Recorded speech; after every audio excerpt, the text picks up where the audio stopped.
Hey everybody, it is 11:59 p.m.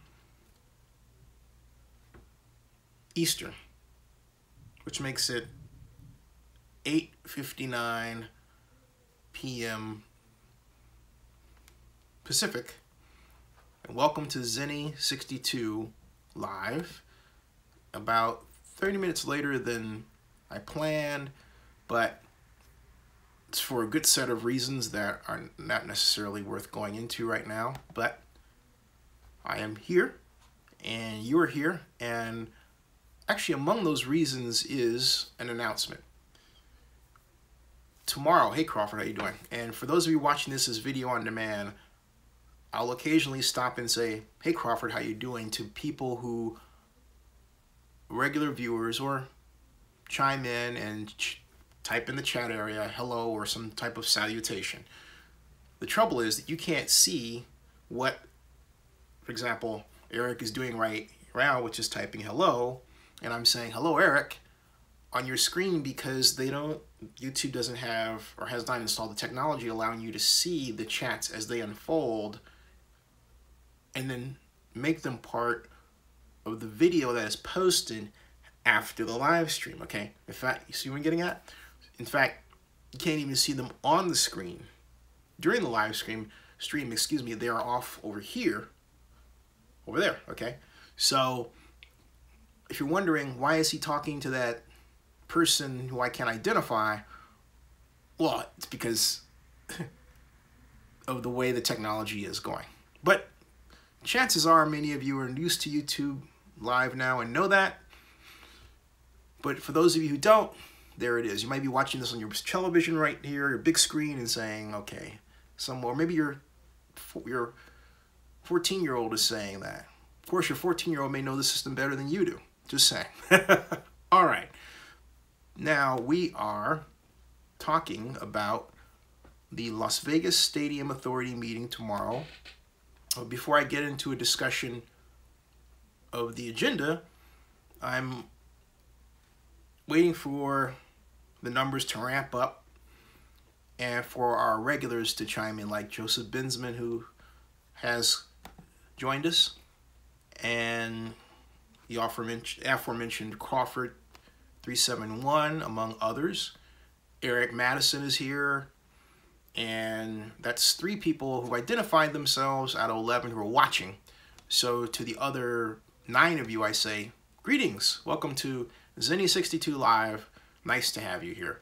And this is double invest night, which means, quite simply, yes, you can invest in Zenny 62 Media. And hey Sean, how are you?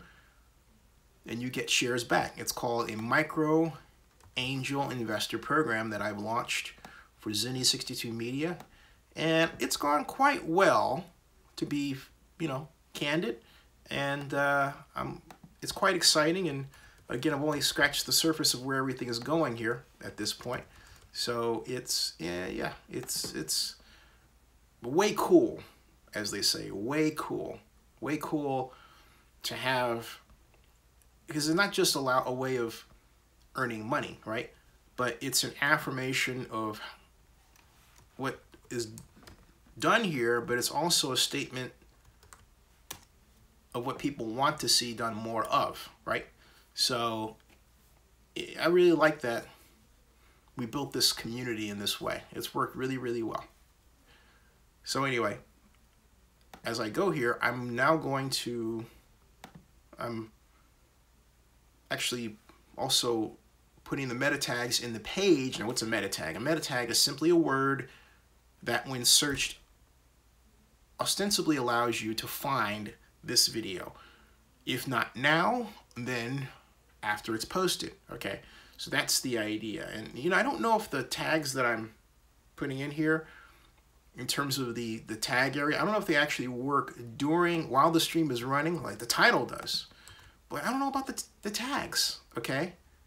I mean, I don't know if that actually works. I have to ask you to retest that. I've never tested it. I know it works in terms of the search for a title, but I don't know that it works for the keywords that I'm putting in. I would think it does. It would make sense to me that it does, but I haven't tested to determine if my idea is correct, right? Okay, I haven't done that at all, and I should. And yeah, and discover that. So anyway, the tags are in there, and everything else is working. And I'm going to tweet this out next, because YouTube Live mobile does not allow you to set the page ahead of time for Live Mobile. It's different. That's right. It's actually quite different. And you have to, in fact, you know what's weird here? All right, I've got the monetization tag, right? And so, excuse me, and so the monetization tag had pre-flagged. This is weird. It pre-flagged my video for tab limited monetization, and I've just gotten started. That points to a glitch in the YouTube system. For those of you who asked me how this works, right? That's a glitch there, and I have to inform them of that, particularly since they have the survey up and they're saying, well, tell us how you like your YouTube creator experience. They used to call us YouTube partners. We really still do, right? And I enjoy it, but I don't like when stuff like that happens. That's annoying. All right, it really is. There should be a way that I can preset this page, this watch page, and so that it works with Live Mobile, and I don't have to use the laptop. Okay, that is a bit of an annoying kind of thing. All right, it just is, and it would be nice if that problem were cured.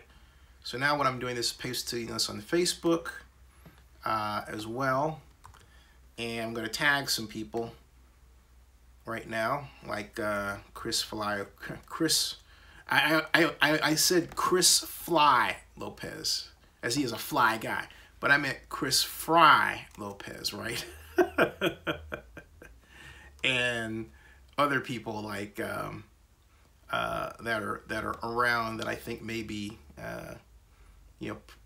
wanting to participate in this thing or check it out. Okay, so who else is a great? Oh yeah, of course, Coog Snipe, Chris Layton, who I missed his birthday sadly, but I'll make it up by beating his what in bowling. He'll love that. And let's see, we've got other people that I'm going to drag in here and say, hey, come on in, right? Who I've never done this before with, okay? Just to let them know I'm around. You realize that Andre Ward, is this the Andre Ward? I believe Andre Ward, if I'm not mistaken, the Andre Ward, the boxer Andre Ward, Oakland boxer Andre Ward is, Facebook friend, right? Not bad. Mr. Ward, Mr. Andre Ward. And who else are we missing? Tor. I haven't seen the champ in some time, so I'm tagging the champ to get him involved here. Who said the champ is here, right? Who else am I missing? We got Lopez and a number of other people. Let's see here. We've got, oh, of course, never had him in. And we've got Mr. Houston. Yeah, all right, cool. So post to Facebook, and here we go. Live stream. Say join us, right? And then we're going out. I'm gonna put this out on Twitter as well. Oh, something else too. It's always important to make absolutely certain, I'll say this and I'll talk about the Stadium Authority meeting. It's always important to make sure that you put this in the right category. Like, instead of people in blogs, put it in sports, right? And so voila, it is now in the sports category. Okay, so go back to view on watch page, send out a massive tweet, and then also put it on let's see here, share, put it on LinkedIn as well. Hello everybody, welcome to Zenny62 Live. How are you? Welcome, welcome, welcome. And sit down, hope you have a cup of coffee or a glass of water. Welcome. And hearty thumbs up, by the way, if you're around. And I'm gonna put this out on Twitter. Ta-da! There's that, yep. Then, Raiders, NFL, Oakland. Bam, all right. Okay, all those are set. Let's have at it. And Joseph Binsman says, I heard Jerry Jones is starting to go after Goodell, drama ahead. Yeah, someone else called me about that, and I'll have to say it's not the first time that Jerry Jones has had odds with the NFL. The first time was not too many years after he bought the Dallas Cowboys and then went out and struck a deal with Pepsi. And Pepsi was to sponsor the Cowboys for, I believe, the tune of $30 million a year. And that $30 million in part went to Deion Sanders' signing bonus. Deion Sanders, and if the memory serves, this was in 1994, signed a large contract to come over from the San Francisco 49ers to join the Dallas Cowboys. And did I have that right? Was it the Niners to the Cowboys, I believe, or was it the Cowboys to the Niners? I believe it was the Niners to the Cowboys. But because he went over there, as did the great defensive end Charles Haley went over there. But Jerry lured him with a gigantic, and I think it's fair to say it was a gigantic offer. Was that right? Let me double check that. Let me see if it was Sanders, if it was Deion Sanders to Deion. I believe it was Deion Sanders 49ers. Okay. Yeah, because Deion Sanders was with the 94 49ers.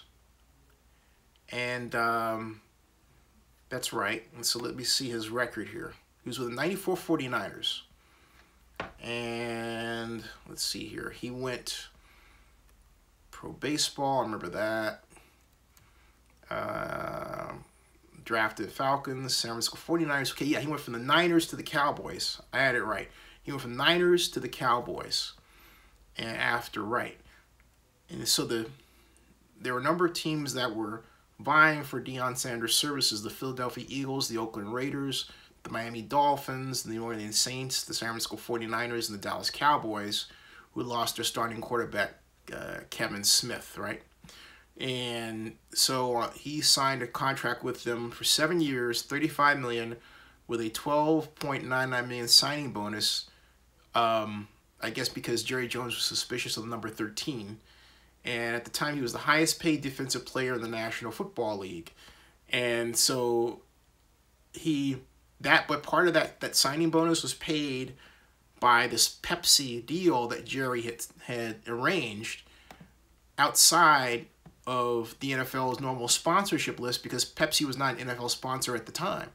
So that ignited a large lawsuit, of which there was a settlement. But were it not for Jerry Jones' action, there would not be the sharing of sponsorship deals at the level today that there is. And it really took Jerry Jones challenging the NFL's what he perceived as lack of extreme entrepreneurial action to get the NFL to be more aggressive about sponsorships, to have an even larger revenue stream behind its basic media revenue stream with which to share with the member clubs, okay? And it's been Jerry's big thing. Jerry has really pushed for the NFL to be more risk-taking and entrepreneurial since he became owner of the Dallas Cowboys. So that, now you would say, what does that have to do with Goodell today? Because the Goodell issue on the surface would seem to have nothing to do with sponsorship or being entrepreneurial. No, Jerry simply feels that the players, meaning the lifeblood of the NFL, should be on the field far more often than off. And he perceives some of the commissioner's actions as, I'm going to put my term into it, not quote anybody else, as hyper-neurotic, okay? And not protective of the player as the product on the field. Now, you can interpret that how you wish in today's political climate, but that Jerry views the player as a performer and someone that is hired for a fee to do a performance, okay? And he looks at himself as sort of the P.T. Barnum of professional football, with the big stadium, the big tent, right? And the giant production, right? And the show and the flash. That's how Jerry Jones perceives not so much himself, but what he is doing in the context of the Cowboys and the National Football League and professional sports in general. So, I mean, consider the Dallas Cowboys as a brand has always been valuable, but Jerry Jones took a valuable brand and made it gold standard valuable. He really did. Okay. So, I'm going to now shift gears to talking about the Las Vegas Stadium Authority meeting, because I know a lot of you have come in for that. There's 20 of you now. And bear with me for... thank you for indulging me in discussing that for a moment. Excuse me, one moment. Boy. Sorry about that. Little sniffles here. Change of weather, you know. So, all right. Let's discuss... I'm going to lay out the Las Vegas Stadium Authority agenda, and then I'll take your comments. Let me see if there's anybody whose comments I missed before I get started, because it's going to require me turning away from the screen for a little bit. And we've got Sean Grogan, who says Jerry Jones pushed the Raiders and Chargers to LA and Vegas. That's, you know, that's a lot of truth to that. Ed Flores says whiners to cowgirls. I happen to like the Dallas Cowboys cheerleaders. Crawford371 says, it sounds like there is a resistance among the NFL people and owners against Jones. Yeah, because, Roger, you have to understand something. And I'm glad you wrote that, Crawford371, because... And I'll explain by way of a story. In 1996... I was courted by the Oakland Raiders, specifically Allo Casal, who is the right hand of Al Davis at the time, to help them reestablish the 49er Raider preseason games. Now, who was I at the time? I was the economic advisor to Oakland Mayor Elihu Harris. I'd been hired to do that job December 7th of 1995. Now, I already had a relationship with Allo Casal and the Raiders, as well as the Oakland Alameda County Coliseum Board President George Vukasin, and according to Monty Poole, then of the Oakland Tribune and now of Comcast in the Bay Area, I was the first person to get out the question. Well, excuse me, I was the first person to break the story that the Raiders returned to Oakland from LA. But I digress. So I had a relationship with the Raiders. Local Sal and I met. We went to a place, if you're in Oakland, or in the Oakland area, or Hayward, or Alameda, it's a place called Luigi's. And it's on Park. Great, beautiful restaurant, okay? And I am going to, in fact, I'm going to pull a plug for it by showing you where it is, so in case you happen to be in the Bay Area or visit the Bay Area, you could say this is one of Zinni's legendary haunts. And because it is true. It is one of my legendary haunts. And it's an outstanding restaurant. Excuse me for the umming. but it's an Linguini's is an outstanding restaurant, family owned, in the heart of Alameda, California. I keep saying Luigi's, it's Linguini's. Linguini's, folks. I've always made that mistake. Linguini's, all right? But this is the map where it's located. I'm going to bring you down here so you can take a look at it. This is an uncompensated plug for a great restaurant. And now that I brag about it, the tech doesn't want to be nice to me and show it. It's giving me this. Okay, there it is, because it's just coming in and it's slow. So in the interest of time, I'm going to do this. I'm going to show you the website for Linguini's Alameda. There it is. Linguini's Pizza, Brew, Pasta, and Vino, an Alameda tradition. And it is located at 1508 Park Street, Alameda, California. All right. And they've got a fantastic menu, catering, banquets. And let me give you a view of what it looks like on the inside, and then I'll get back to what I was talking about. Here is Linguini's, all right? And in Alameda. Whoops, excuse me. That's not it. Sorry. It's here, okay? That's Linguini's. Ta-da! That's the street view, okay? And then here's another view of it, all right? And there's another one. And Local Sal, we had a table. You see this right here? We would sit past this wall inside as our favorite little table. Yeah, right here. That was our table.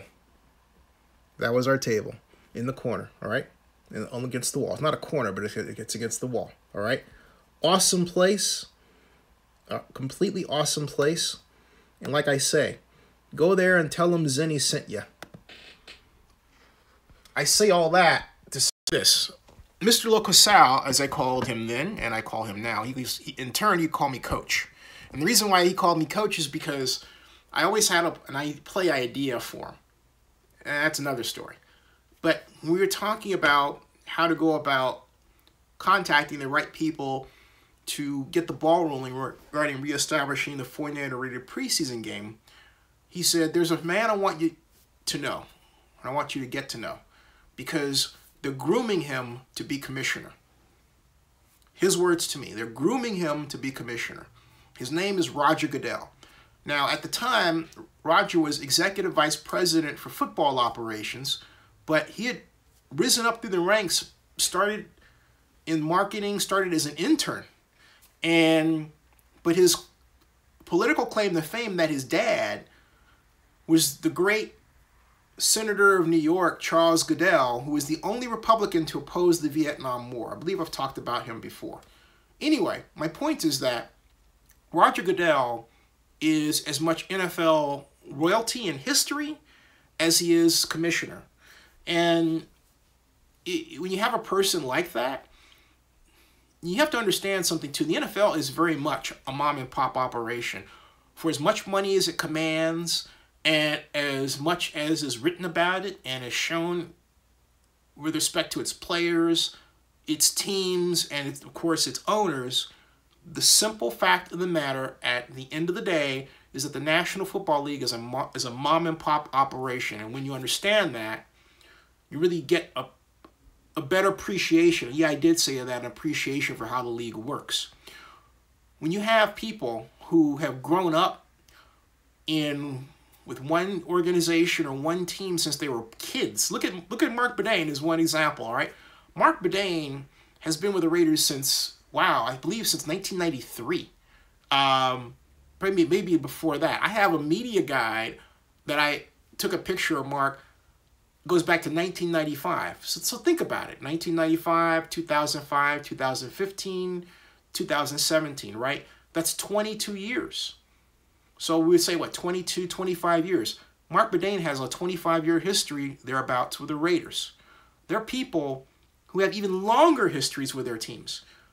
When I met Dean Spanos, Dean Spanos' father was the person in charge of the San Diego Chargers. when I met Dean Spanos, it was same cocktail party that I met Bob McNair at. And that was November 1st, 1999, at the Wilson Cocktail Party at the Hyatt Regency O'Hare in Chicago. Okay, I'm not going on about this, but what I'm trying to emphasize is that Roger Goodell has a massively deep history with the National Football League, and so you can't just come in and say, okay, I'm the new sheriff in town. I'm not saying Jerry Jones is doing that, but compared to Roger, frankly speaking, Jerry Jones is still the new sheriff in town. And sometimes when you're a new sheriff in town, you have to answer to the old sheriff, and that's Roger. Roger has deep ties. You can't just kick him out. So people writing, oh, you know, Goodell's days are numbered, all this jazz. I'm thinking, really? No, Roger Goodell, when he exits, will exit on his own terms. He's not going to exit in some kind of way that implies he was sacked for something, unless he does something that was completely untoward, which is not in Roger's makeup, as I know Roger. So, no, I just don't see that happening. Crawford says, Joey Jones put CBS out of the NFL and TV business for a while, and he says, to this day, CBS is still feeling the effects. No, Crawford, that wasn't Jerry Jones that did that at all. What happened was that was Fox that outbid. And you have to remember something. Look, the NFL is governed by money. Okay? And the rights fees, and also CBS still shows NFL games. Okay? CBS still shows NFL games. There's CBS, there's Fox. ABC is arguably being cut out, but ABC was, in a sense, replaced by ESPN, but ESPN is still ABC. So you've got CBS, Fox, and really, if you think about it, it was NBC that got cut out, because NBC, for a long time, was the AFC network host, okay? And they really benefited from that. After NBC lost out in the NFL competition, for a long time their ratings were really low, in the tank, because they didn't have the benefit of having the lead in that NFL games provided. So that wasn't the case at all. Fox, so you have Fox with the NFC games, used to be CBS, but Fox with the NFC games. And then it used to be that the AFC games were on NBC, and that shifted, okay, later, that shifted to CBS. So Fox took over what CBS had, all right? NBC got dropped out, and CBS took over and got the AFC. That's what happened. But CBS was never, put out of that. So anyway, just want to clarify that. Joseph Binsman says, local radio guy Matt Francesca said today that Goodell views him as, I don't care what this guy says. Mike, what does this guy know? Crawford says Jerry Jones has done good and bad. But in fairness, I will say, he says, Mike Francesca says today Goodell he views as one of the worst commissioners on PR, but has done well expanding the NFL and making more money for the NFL. Your thoughts? I don't think, oh, wow, that's a good question, Joe. I don't think that Roger Goodell is bad on PR, because what you have to compare him with, you have to understand something. Roger Goodell is the first NFL commissioner of the social media age. And so I dare say that anybody prior to him, Paul Tagliabue in particular, would have fared better. Would Pete Rozelle have fared so well in a social media age, given what the Raiders were trying to do? I think he may have, but there's an argument he may have, okay? How would Al Davis be regarded in a social media age? You have to remember, I'm talking about with Al Davis, being alive. You have to remember that when Mr. Davis passed away 1 year into what I consider the social media era, which is 2010. 1 year later. And now we have, and we had then many people getting their news from traditional media. The demographic and media consumption patterns was drastically different back then compared to today. Considering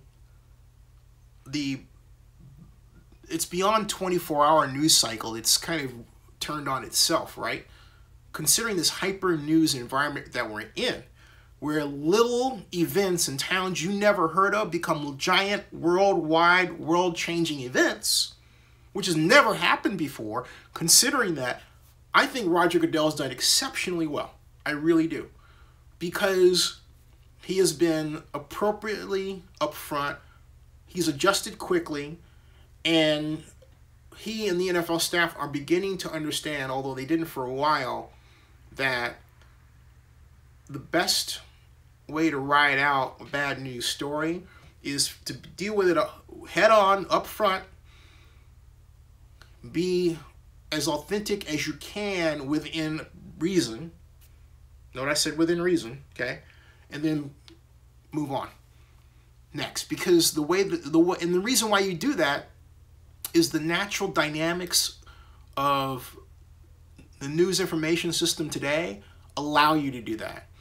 If you don't do that, if you wind up yourself reintroducing old news, it can hurt you, depending on what the news is, or it can help you. But in the case of what I'm thinking about, a number of things like, you know, Ray Rice or whatever, it can hurt you. It's one thing for the NFL to mention it, which is bad. But if an organization talks about that's not making the news, who cares? No one's paying attention to it, okay? So that's why I think all things considered, Roger Goodell's done exceptionally well. The only thing the NFL hasn't done for itself is created its own Twitter account where it can control its message. Now, I know some of you would say, what do you mean control the message, Zenny? And what I'm talking about is this is a very hard, cold fact. A number of media outlets are controlled by people who have a lot of money today. It's less a concern of advertisements than it is who's paying for media.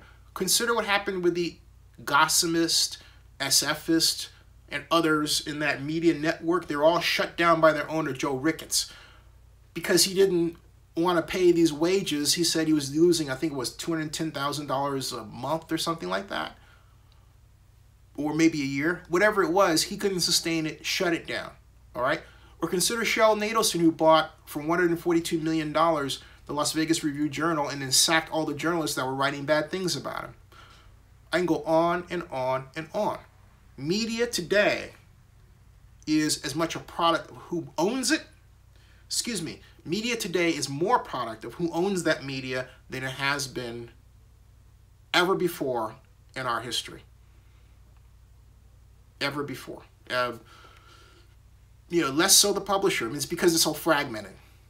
That's another discussion that I can talk about for a long, long time. Let me get back to the main point. All right. So now Linguini says awesome. And all right. Hey, boss, how you doing? All right. So now I'm going to turn to the Las Vegas Stadium Authority meeting. It's now 9:33. And I'm going to go through... Okay, the agenda, it starts at 1 o'clock tomorrow. I will have it live streamed. So 1 o'clock Pacific, and then it'll go to 1 o'clock Pacific, and it starts at 4 o'clock Eastern, all right? And the agenda will start basically with, you've got, in terms of the website, you've got the agenda itself, then you have meeting minutes, Stadium Authority Board minutes, and you have background materials, the public comment, room tax revenue summary report, Stadium Authority financial statements, the Stadium Authority building budget pro forma, the Stadium Authority quarterly economic survey, the engagement letter with the Grand Canyon Development Partners, and I'll talk about that in a little bit, and then the enabling work agreement. So the agenda looks like, or sounds like this. I'll recite it to you. It's, for those of you who may want to attend and think you're going to be in Las Vegas tomorrow, it's at Clark County Commission Chambers, 500 South Grand Central Parkway, Las Vegas, Nevada, okay?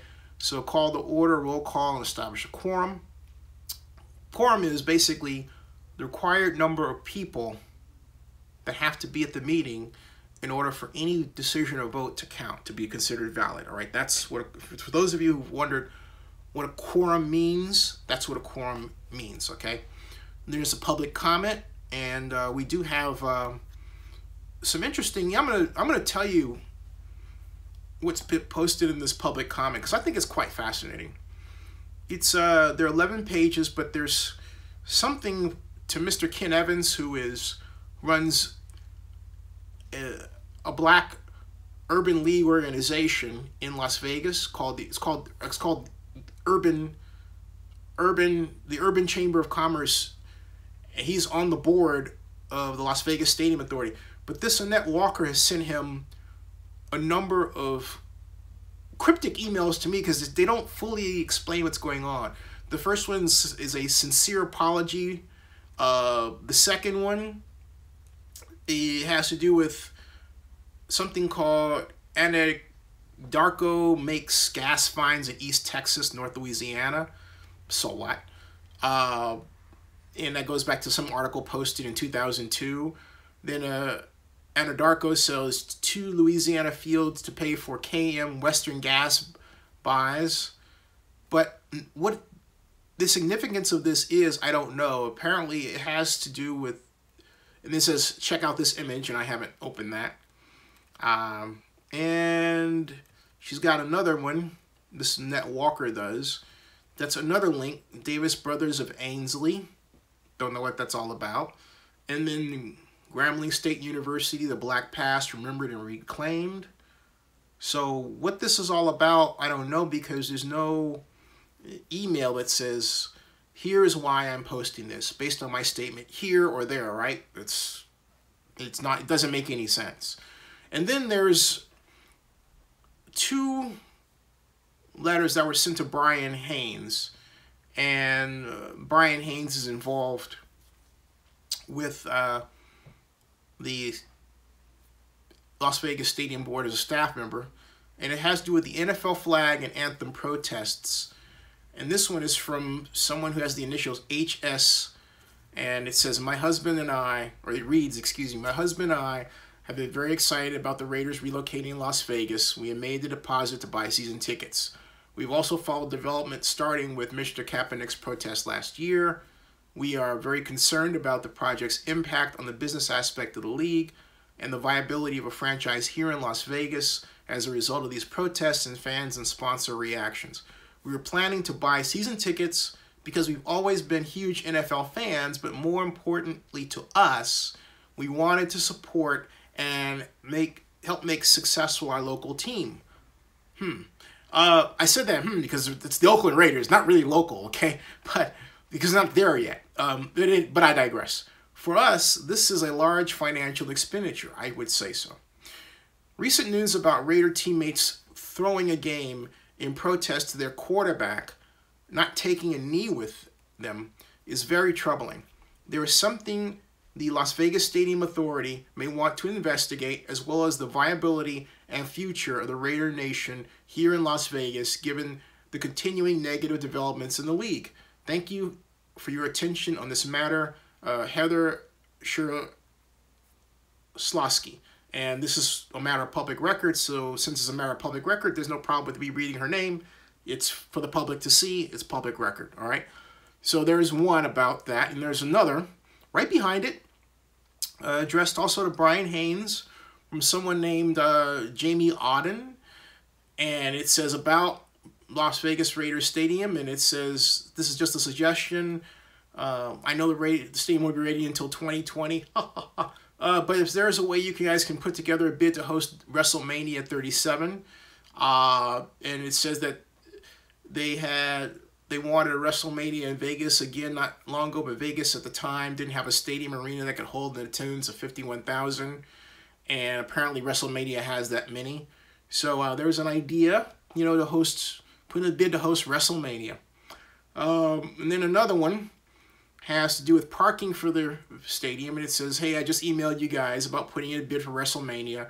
The same guy has another suggestion regarding parking, suggesting, this is what he writes, folks. He wants to see 10 to 12 floors underground under the stadium.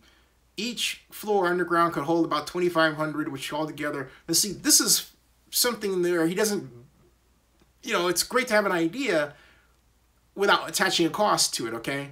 Because what this poor man forgets is that, or you have to dig down under the stadium, and that costs what? It costs money. So if the Raiders have to cough up $200 million to find land around Las Vegas, you know, as close as they can, and they're having trouble doing that, look, if they have to drill down, they're looking at drilling down and spending about, probably about $200 million to do that too. So either way, you're spending a lot of money. It's an interesting idea in concept, but in actual practice, it's a ton of money. I mean, that's a ton of money. And not to mention what they might find when they go, think about that. Let's say that the average story is, for grins, let's say it's 10 feet, okay? So that's 120 feet down they have to dig, and not to mention the foundation. So you're looking at 150 feet down they have to dig. And the stadium itself is about, what, 262 feet tall? So you've got to dig basically down almost as tall, almost as deep as the stadium is tall. And then not only that, you've got to have ramps and a ramp system to feed that around it. So you're looking at expanding out of the bounds of the to the edges of the site, and basically building something that, when this all is said and done, is going to drive the price up to about $3.6 billion. There you go. All right. Nice idea, but like I said, it's great to have ideas and not have to pay for them. All right. Here's another one. Someone's saying that this is a 51 stadium Las Vegas ballpark. Says, I would hope the Stadium Authority would do their due diligence and explore the best options for sports stadiums in Las Vegas. A lot of us citizens feel that the cost of the Raiders Stadium is far too high, and we could and should get a far greater value for the $750 million, $1.9 billion being spent. On top of this, another $80 million and $150 million on a ballpark. For more than $2 billion and $830 million of public money, we should be getting at least 2 professional stadiums, one for football and one for baseball. I would like the Stadium Authority to meet with HOK Populace to design a master plan sports complex with 2 stadiums near the Strip. And this guy has his dream scenario with the NFL, Major League Baseball, asking for them to talk to HOK Populace, okay? But this says don't let the city get ripped off. And so those are the public comments right there, okay? So next is the so that's that thing. And then the next thing on the agenda, all right, is waiting for the PF to open again. Approval of agenda with the inclusion of any emergency items and deletion of any items for possible action. Don't know that. The chairman and committee will add their comments, and I would bet you that has something to do with the GOP plan and anything else that may come up. I would get that one, and I would bet your bippies. I bet your bippies. You know, I think it was, who used to say bet your bippies? I think that was who was that committee's name? I think it was Nipsey Russell that used to say bet your bippies, right? That might be beyond some of you, but not me. Anyway, bet your bippies, yeah. And bet your bippies. That made me think of something. Let me think of something there. All right, now, boom. Got okay. We've got hello, Jamal Mills. Nice to have you here. All right, now back to the agenda. Chairman and committee comments. Then after that, that's number 4. Number 5, approval of minutes from the Las Vegas Stadium Authority Board meeting of September 4th for possible action. Number 6, receive a status update from staff on administrative items relating to the operation of the Stadium Authority. And that would, now what those could be, administrative items relating to the operation of the Stadium Authority generally has to do with staff issues. And I would think that they would turn to begin some discussion of the budget and monies owed to applied analysis, among other things. Then there's number 7, consider and authorize the Clark County Department of Finance to submit the Stadium Authority's quarterly economic survey report. And then number 8 is to receive a status report from the Oakland Raiders on the NFL project, so we'll get a better idea, or albeit a one-sided one, about where they are with, looking at the site, I would hope. What you want to look for here, and I really stress this, is you want to listen for and if you're watching this and with the Raiders, you want to make absolutely certain that you answer the questions that are brought to you completely honestly and succinctly. But also, if you're watching this and you're with the board, please make absolutely certain you ask questions, because there's sometimes that the board members, stand there, or rather sit there, and they might as well act like the Walking Dead, okay? They're like this.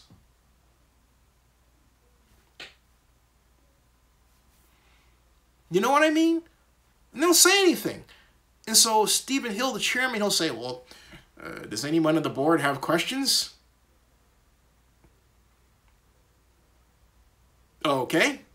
Next item on the agenda. Really? I mean, say something. There are only a couple of people who are really active in asking questions.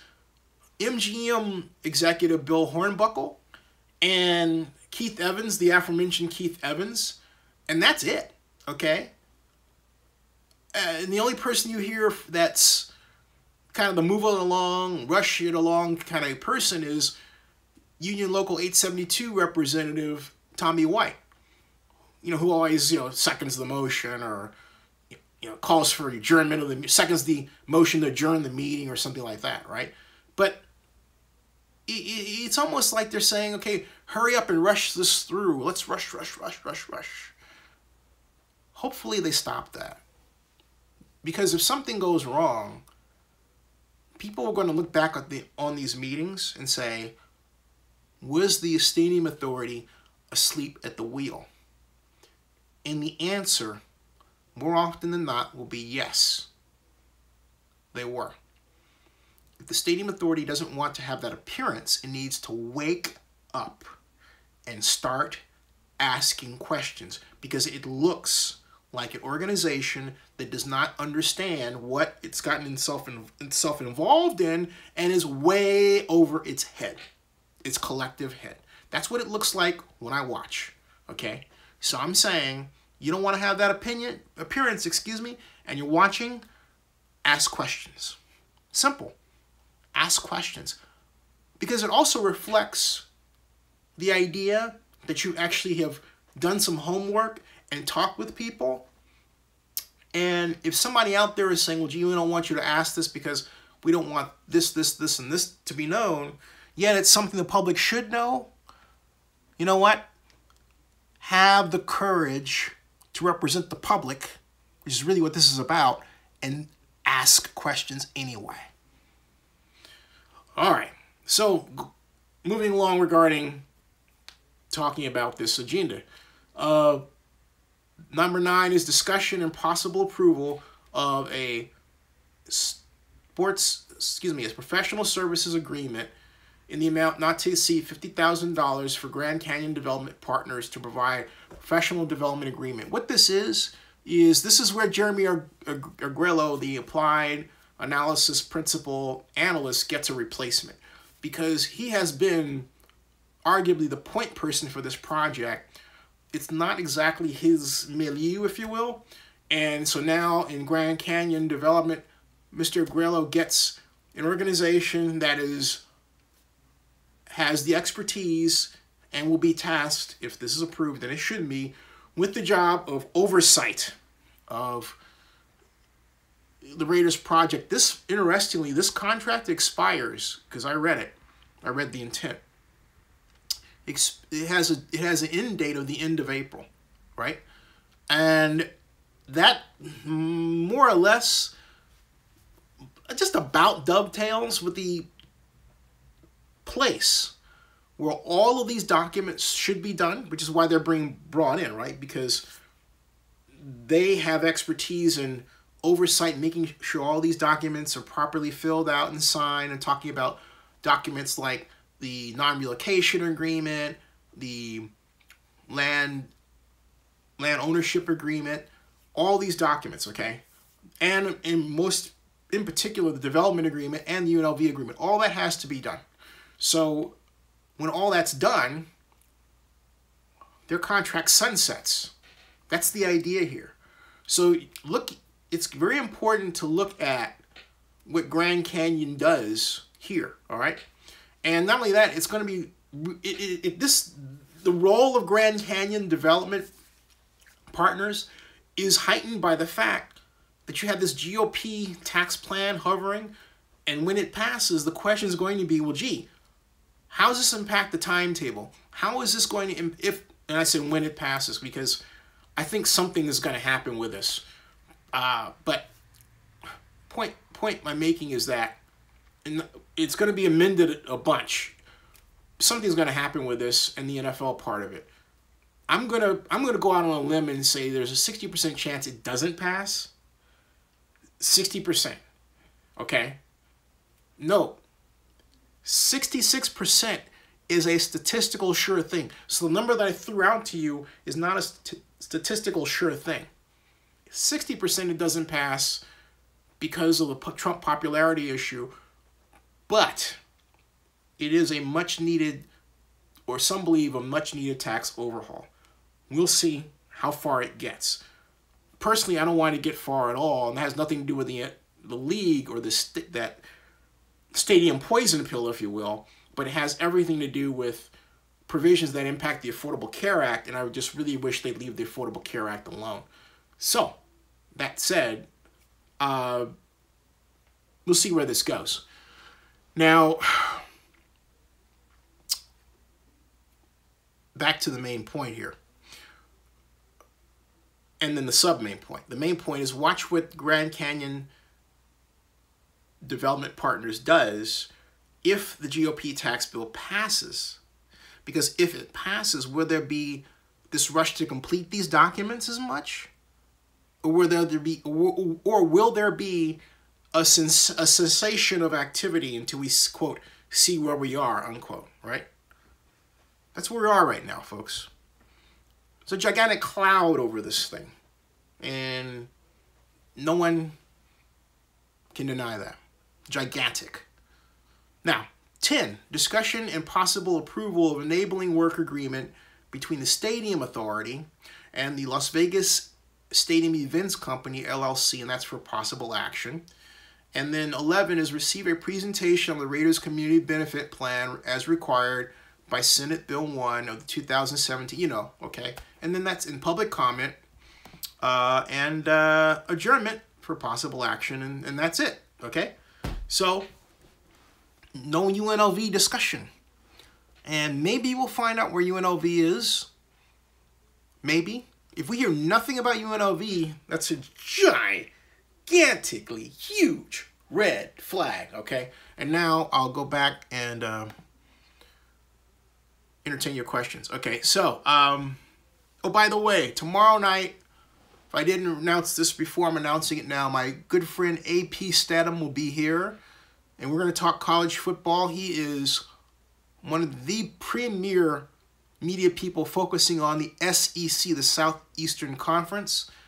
He covers Alabama football and believes that Auburn is going to beat Georgia this weekend. He said that. He's going to say it on my show. He's going to give me a rundown of what's going on in the SEC, and I'm excited to have him. AP and I have covered the NFL draft for the past 10 years straight. He is one of the best, and on top of that, he's a Mitch.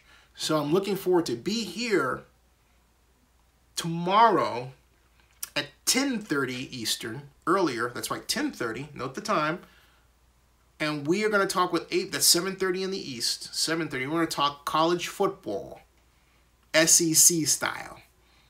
SEC style. All right. Now, I'll get to your comments. And you scroll up here. Welcome, boss, who says community benefits plan, laugh out loud, and says that UGA will beat Bama next month. Crawford says UNLV is waiting in the wings for the groundbreaking in 2018 for their own stadium. Jamal Mills says, what happened to Grizz, if you didn't already say? He's working a ton, working his tail off. Joseph Binsman says, oh, the Iron Bowl Classic is this weekend? I knew it was coming soon. Should be a fun game. Yes. And Crawford says, Georgia right now is the best team in the country. Boss really says, Jamal Grizz works. Yeah, he has been. Harry Dunn. Harry, how you doing? Says, hey, Zenny, did you see the SF Chronicle article that the Oakland Chamber of Commerce did a poll for downtown Oakland voters on the A's stadium, and 63% approve of stadium? Great for the A's. Yep, that's the business. I don't know if anybody that's really opposed to it vehemently. Okay? If you were to poll, I think anybody in Oakland and ask them what they think about it, you're going to get pretty much that kind of response. Remember, there's good news and there's bad news. The good news is it's 63%. The bad news is that it's 63%.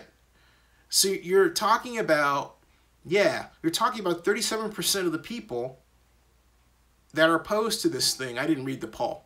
And then not only that, how many people is that? 60? All right. It's not a ton. So when you say that when the chamber says we polled our membership, well, I'm thinking, well, how many people did you hear back from? Okay.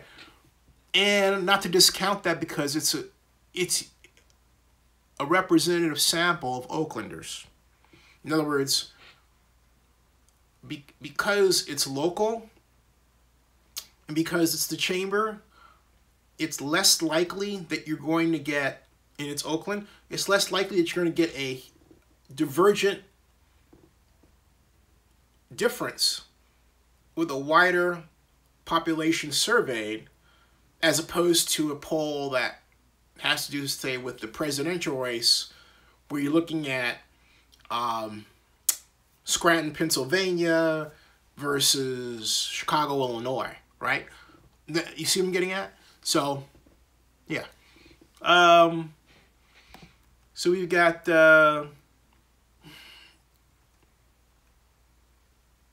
so there we go. So anyway, we've got Crawford says tax bill can't touch anything private. Nope, it can't, Crawford. Oh, and Henry Dunn says 500 plus people on poll. Okay, there you go. That's good. But again, 63%, yay, 37%, some concern. You'd like for that to be closer to 80%. You just want to make sure that you have such an outstanding, overwhelming response, right, that it discourages lawsuits. That's my point. So, and the A's can get there, but at their current course, that's not going to happen. And I'll explain why I say that. And I say that because I took a call last night from a friend who's been involved with Oakland politics for some time. We had a contentious conversation. And he was talking about how he and a group of citizens, quote, concerned citizens, unquote. There's always that concerned citizens group. Concerned citizens, the concerned citizens, okay? That are going to go and talk to Roger Knoll, who's always someone's go-to guy whenever they want a Bay Area economist who they perceive as being anti-sports, when Roger really is anti-sports. He just doesn't like public money spent in ways that are basically stupid. Okay, I've known Roger for a long time. I like Roger. I told this person that Roger Knoll is not the person you go to render a negative opinion about a privately financed stadium. He's not going to do that because it's privately financed. And my friend was saying, well, you look all over the country and there's all these bad examples. I said, stop you right there. Because I've heard this for years. And the problem I have with that statement is it completely ignores the fact that some stadiums are built in areas where you have no business expecting an economic impact that's gigantic. You have to remember, a number of stadiums have been placed in industrial areas in the past. The Chicago Amphitheater was located at the stockyards. When we went to an event at the amphitheater in the Chicago stockyards, that experience on the way there, if you had the windows of your car down, could be described in one word: Payusa. Pew. Okay? Awful. Ugh. You didn't want to be around there. You're happy to, you were getting out of your car and you're doing this. Okay? So you can't expect an economic impact in the stockyards. People are going in and they're getting out. All right? Hey, let me get out of here. All right? Whew. Boy, oh boy. Those were the days when Chicago was the hog butcher to the world. You have other examples of stadiums that didn't produce anything like that. On the other hand, you have great examples. Most notably, as I said to my friend on the phone, excuse me, AT&T Park. And I said to him, hey, everyone knew that was going to have an economic impact in that redevelopment area for several reasons. First of all, the area that you know of as AT&T Park, let me show you something, all right? I want to show you something here, okay, regarding that. Because it's worth seeing. And that's here. AT&T Park. Excuse me. AT&T Park SF. Come on. Give me. Yeah, there we go. Now give me the images. Yeah, okay. Let me show you some. This is the picture I want you to see. Let me see if I can view this image bigger. Let's see how big it gets for me. Perfect. I want you to see this, folks. Right there. Look at that, okay? This, what you're looking at, didn't always look like this, okay? Before, all right, when I was out of Berkeley, out of grad school, you see this building right here? I worked in this building for Polaris, okay? Right here in China Basin. And it was in that building that I produced a study for the then executive director Ed Lee, now mayor of San Francisco, led San Francisco Human Rights Commission, called African Americans in San Francisco 1960 to 1990, okay? It was this building that I worked. This area was dramatically different. There was a freeway. The Embarcadero Freeway went over this, okay? And the Embarcadero Freeway went over this and went over here and came around, and then just before it got to the Bay Bridge, it went down under here, okay, and came out. It went down around here past the Bay Bridge. Well, excuse me. It went down around here, all right, and then ended just past the Bay Bridge around Washington Street. When the Loma Prieta earthquake hit, that was so damaged it had to be torn down, okay? Underneath it was a no person's land. This didn't exist. This was all, what was here was warehouses and a lot of empty lots and gas stations, all right? So you would have had to be a fool to think that, and that was also a redevelopment area, to think that it wasn't going to look better when the ballpark was proposed for that area. And so in a lot of ways, what's being proposed for Laney College has that same kind of dynamic. It will go into an area that, for all practical purposes, is economically moribund. And it will revitalize it. Now, the main concern of any reasonable person is who's going to get pushed out. the place where a person can be a hero in all of this, in terms of planning, is in developing that series of policies that together helps keep people who live in the area in that area at affordable rates, but at the same time allows for the creation of new businesses and for the current businesses there to thrive, not be pushed out. That's where you get your hero money, right there. Okay, so to say that, as my friend was saying on the phone last night, that this is a mixed bag. Anytime you put 45,000 people and up, or if you like 20,000 people and up, in a dense urban setting, but in an area within that dense urban setting that's under development, what we call infill development, you're going to get a positive economic impact in terms of more activity. The negative economic impact is that someone gets pushed out.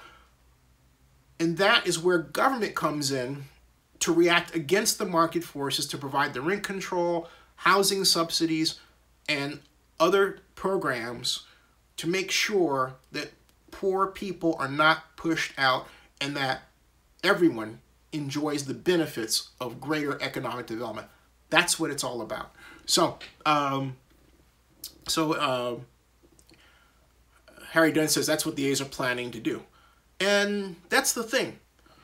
The A's are planning to do it, but where I am disappointed, I'm disappointed in my friend, Oakland District 2 Councilman Bill Guillen, because he has not provided the leadership in the public face to say, this is the direction that I want the A's to go in my district. Abel is very passive-aggressive. He's very sly. You'll think Abel's not doing something, you know, in front of the camera or everything else, but behind the scenes is always working. But see, this is the place where Abel has to take that behind the scenes working and turn it inside out so that we can see him and establish him as a leader that has the magic touch to make sure that people in the area that he prizes, people from immigrant groups and so on, are receiving the benefits they so richly deserve from that development. So I pray Abel does that. I pray, okay? So anyway, there you go. Malcontent says, hey, is any chance of interviewing Abel Guillen or Dave Cavall or A's Developing Peralta on A's Developing Peralta site? Well, there's a chance, but will they say yes or no? We'll have to find out. Yeah, there is a chance. Absolutely. Absolutely. And I want to credit Boss who also hasn't given me the information that I requested for interviewing Dave Cavall a few months back. But, yeah. So yeah. Boss said, let's see here. Got it. So, what are the comments are there? Oh, Boss says, I remember when that area looked, it was savage back in the day. Yeah, it was. You know, I'm wondering, he's talking about, Boss is talking about the way the area looked prior to the construction of Giants Stadium. And he said, had Giants build a new ballpark at Candle Crap, their franchise never shoots at the level it has. Yeah, that's true. You know, that's true as much as their people, including myself, had misgivings about, and I still have misgivings about the Niners not being at Candlestick, because my friend Kofi Bonner had a great plan to build the Niners stadium there, but didn't get the backing that he needed from Gavin, and Gavin got into a sad, unfortunate tiff with Jed York. They're both friends of mine, and you know what came out of it, I don't think served either person well. You know, Jed got a stadium, yes, but it was not in San Francisco. It's not properly situated. There's a lot of knots that go with Levi's Stadium. Imagine a new Life Stadium would have been. Imagine a Levi's Stadium at Candlestick. That would have been much better at Hunters Point. Put a lot of people to work, help, again, revitalize the community, given a lot of opportunities for people in the Bayview. Didn't happen. Didn't happen. So, at all right? So, sadly. And Harry Dunn says 49ers made a massive mistake with the location, lack of sun protection for that stadium. Yeah. I mean, and to have a situation where someone passed away in that, okay, that is bad on top of bad. But that's exactly what happened. You had a person who passed away in the stands for the first game against the preseason game against the Broncos, all right? So, Boss says Niners should have built next to Giants when it was ripe. I don't know that I heard about that, but I don't believe it was possible to be next to the Giants because the people who owned it next to the Giants is actually the building that I worked in. And look, it's not so much not clearing out that building. It has to do with just not enough land space in that area because you got the water right there.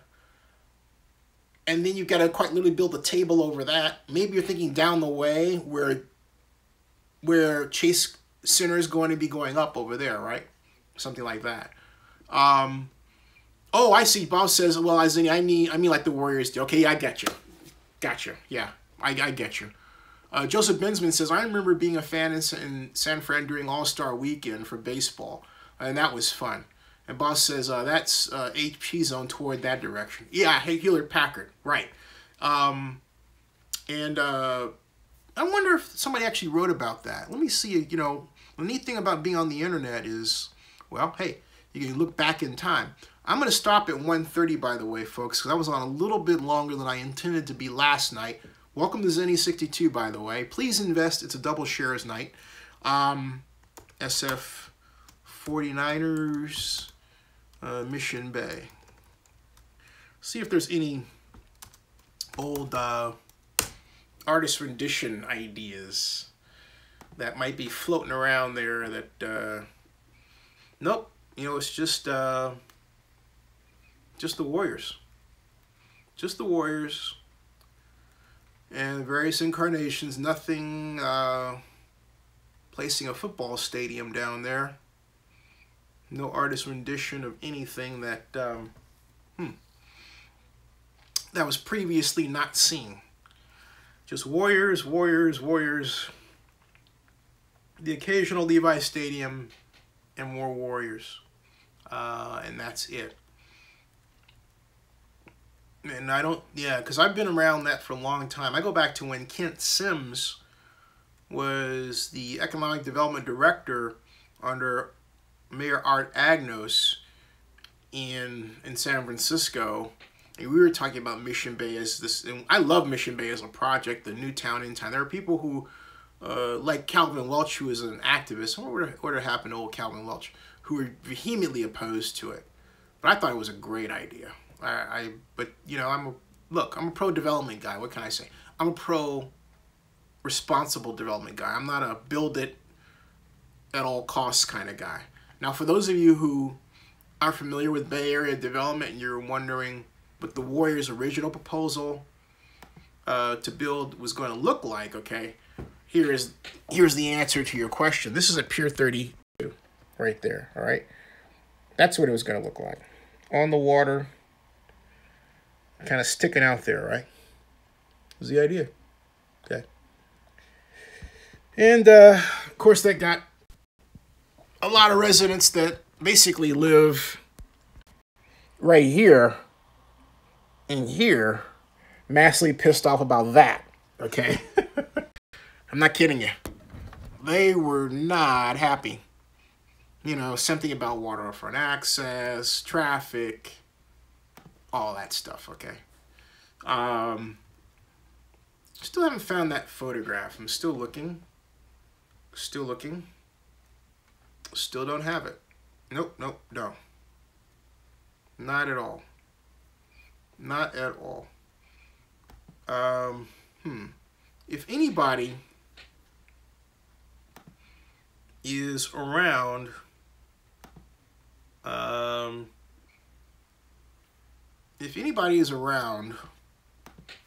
who wants a little, pick up a little extra set of dollars, not a lot, if they could go over to Mission Bay, because I'm in Georgia for me, and where the Chase Center is, and do a video, a vlog, with them talking about what's going on, you know, for Zenny 62, I'd pay them. Anybody want to do that, give me a holler or a shout. I'd like to have something done by next week, you know, about that. And just give a picture, because I have one, but I want to add to my collection, okay? So if anybody out there wants to, you know, pick up, we'll negotiate something, but, you know, let me know, all right?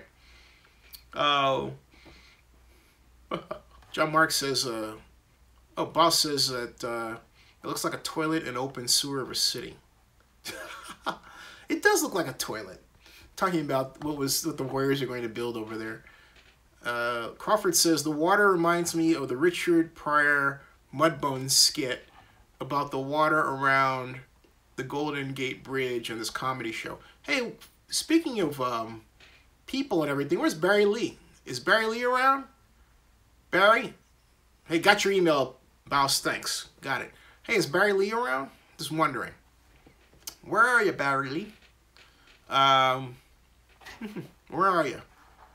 So, we got Harry Dunn asks, what's your take on Jerry Jones' plan to sue the NFL if they give Goodell an extension? I kind of answered that before, but I'll just give the shorter answer. I think it'll fail, and it's not a smart thing to do that for Jerry, because Jerry is going up against NFL royalty in Roger Goodell. That's that.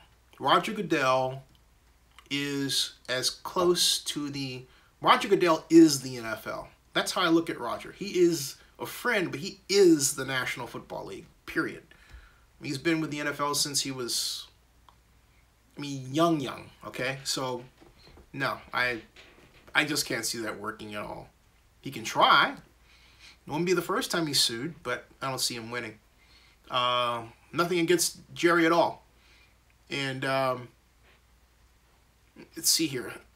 Mouse says, okay, Zinni, let's ask some real heavy stuff. UNLV, will they be at the groundbreaking November 13th? Will Goodell? Here's my prediction. UNLV, some representative of UNLV will be there. Period. Roger Goodell, I doubt it. You know, I haven't thought about it, but I can't. Roger Goodell was at the LA groundbreaking, but given that Roger wasn't really in favor of this, we'll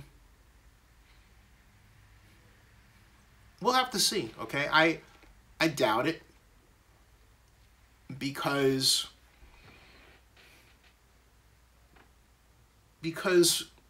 what I go back to when I think about this is how Roger stared at Mark Davis after the LA vote in Houston in 2016 early on, and how Roger gave off the impression that Mark Davis was kind of going off, you know, doing his own thing,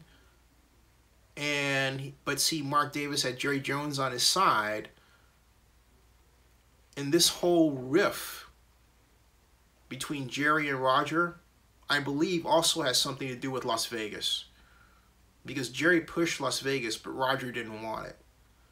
And Jerry personally told me at the NFL Fall Owners Meeting in Houston of 2 years ago that Shell Madelson should be an owner. And he loves Shell Madelson, does Jerry Jones, for a host of reasons. But that is not shared by Roger, okay? Let alone a number of other owners. So I don't see Roger being there. Will Jerry Jones be there? I don't see Jerry Jones being there.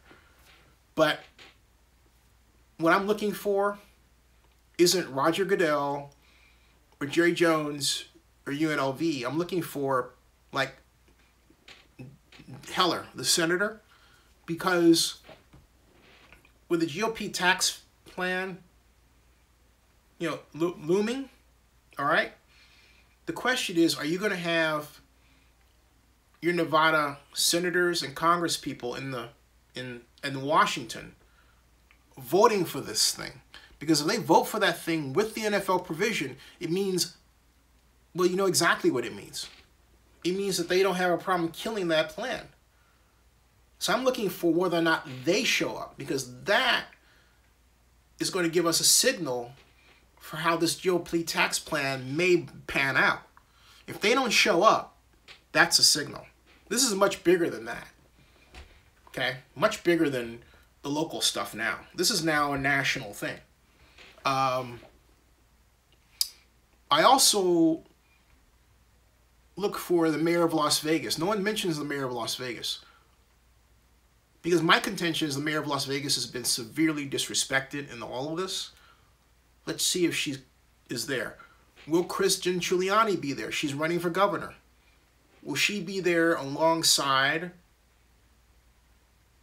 Steve Sisolak, who will certainly be there, okay?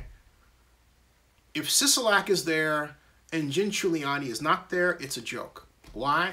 Because for true groundbreaking, you want all hands on deck. But when you have somebody like Tommy White putting out this idea that if you didn't vote for it, you shouldn't be there, you know what? You just kiss your political fortunes goodbye. That's not how politics works. That's not how you do it. It might be how someone works on the street. But I'm telling you, there are a lot of people walking around the streets who wish they were up on high. You can't get there by being nasty to people. You just can't, okay? You just can't. I don't care what anybody else says. So,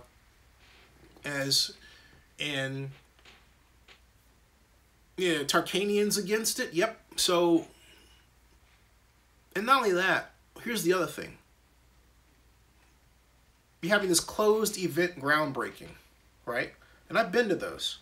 I know what they look like. At a closed event groundbreaking, you better have the governor. And I would be more concerned if the governor wasn't there, because the governor hasn't tweeted out that he's going to be there. You better have the governor there. You better have lieutenant governor. You better have senators, congress people. That's what you want, okay? You want to have those folks. You don't have those folks, forget it.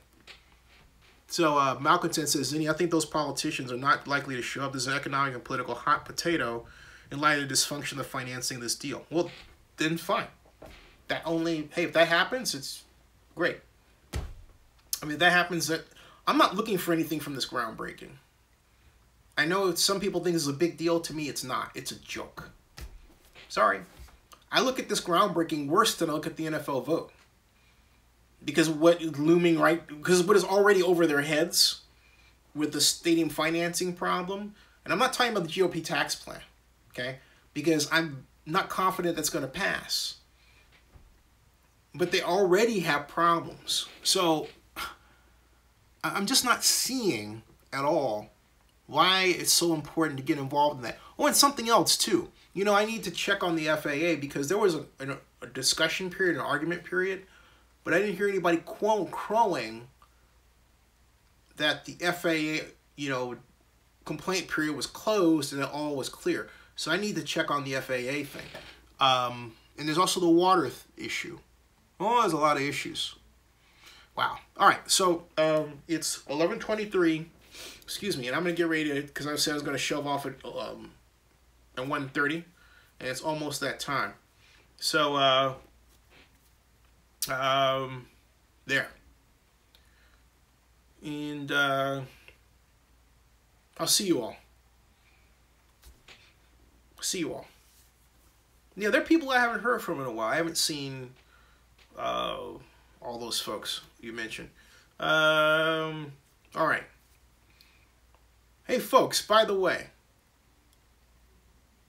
would you all please identify African-American journalists and bloggers who are covering this? Because I haven't seen a lot of them. I've seen me.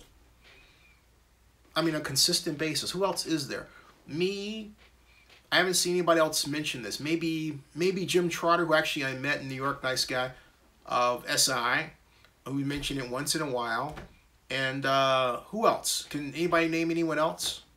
Hello? Anybody? Anybody? Anybody? Just asking a question. Anybody? Anybody? Like I said, I like Jim Trotter, all right? Yeah, so there's my friend Jared Bell. Jared Bell I like Jared from USA Today. Who else? Got Jared Bell, Jim Trotter, my friend Bill Rhoden. Bill Rhoden's a great guy. He's got something called The Undefeated. We talked about. I'm going to break that out into a separate video. I think I already did. Bill Rhoden, I did, yeah. Bill Rhoden's a great guy. So anyway, yeah, I got a lot of work to do. Got to grow this thing. Yeah, Steve Weish. Thank you, Steve Weish. Another nice guy. NFL Network, Steve Weish. That's right. All right, folks. Good night. Good night. Yes. And Joe the Biz says, yeah, follow on Facebook, watch Bill Rhoden for years. Yeah, Bill Rhoden's a great guy.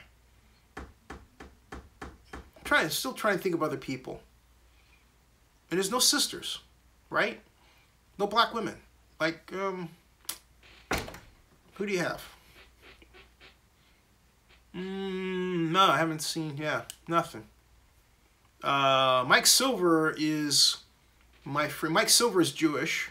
And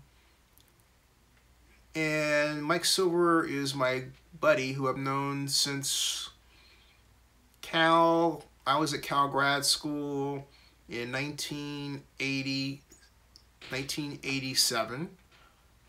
When I met him actually, I met him actually in 1986 through Brian Fitzpatrick and Derwin Hom. Yeah, and so I've known Mike Silver that long. So I'm gonna see him at the big game along with our posse. So, but Mike hasn't really covered this issue, so no. Hey, Malcontent, I appreciate the compliment, he says, but yeah, no one's covering the Las Vegas Stadium like Zenny. Thank you, I appreciate that. I appreciate that. Yeah, I've had the pleasure of meeting Stuart Scott. The big game is at Stanford this year, John Marks. Stanford, the big game is at. Yep, it sure is.